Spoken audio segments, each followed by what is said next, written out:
Good evening, everyone. I'm Kevin Torres. Chris Honorado is on vacation. 30 soldiers from the 10th Mountain Division, including Major General Michael Oates, returned home tonight after spending a year in Iraq.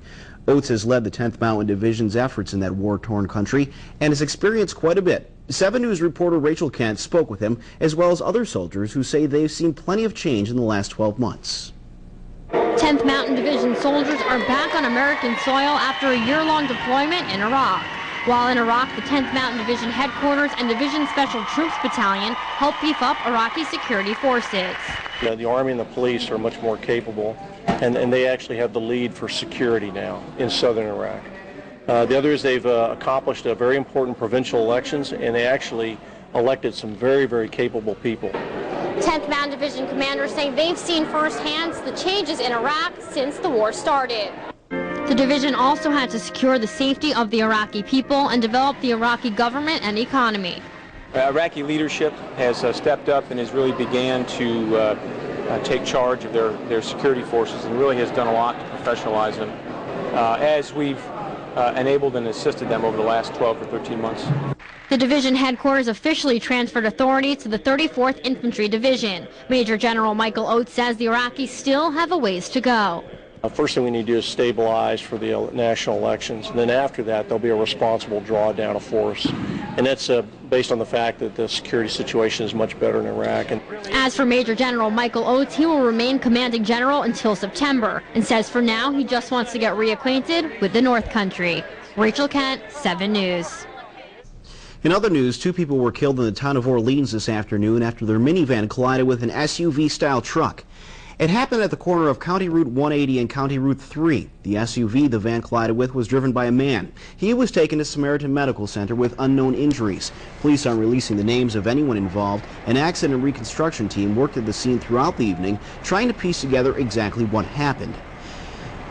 In Lowville this afternoon, 150 people were evacuated from the Walmart Supercenter after someone called in a bomb threat. Police searched the building and didn't find a bomb, so they allowed employees and shoppers to return about an hour later.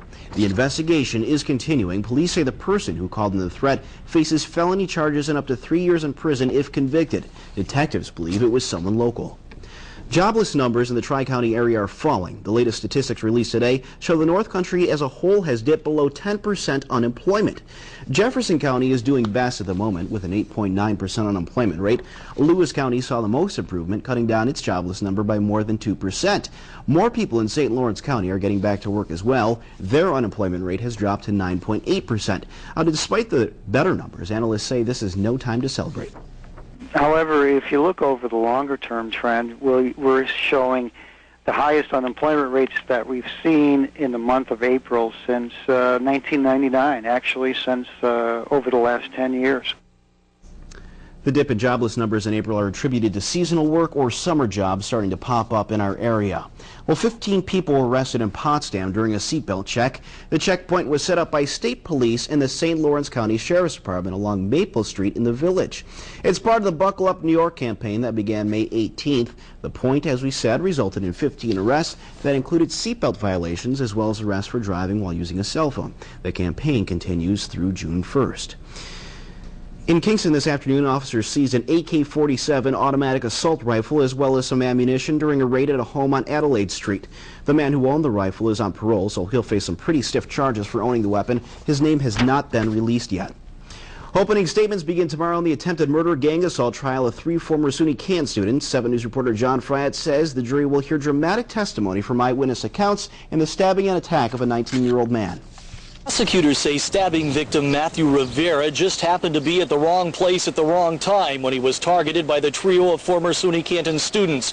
Rivera was stabbed multiple times in the attack, lung puncture wound narrowly missing his heart and liver. The attempted murder gang assault trial of Javon Francis, Rudy Dorfuel, and Daryl Tucker will focus on eyewitness accounts of the alleged attack on Matthew Rivera. It's an eyewitness case. It's strong on eyewitnesses. It depends on the expectations of the jury. Prosecutors will attempt to convince the jury that a case of mistaken identity may have resulted in the alleged October 2008 gang attack and knifing incident. The information that we have is that Matthew Rivera was not the intended target of the stabbing. Other key testimony will come from medical doctors who treated Rivera's knife wounds. It's not yet known whether any of the 3 defendants may take the witness stand in their own defense. John Fryatt, 7 News. All right, it's just about 11:07 right now, and that means it's time to get a first look at the forecast. And for that, we turn over to the Weather Center and Joe LaPlante. Joe, you remember my name? We're going to call me Chris Honorado this time. Not Chris this time. Kevin, thank you for that. And today was a nice day, similar to the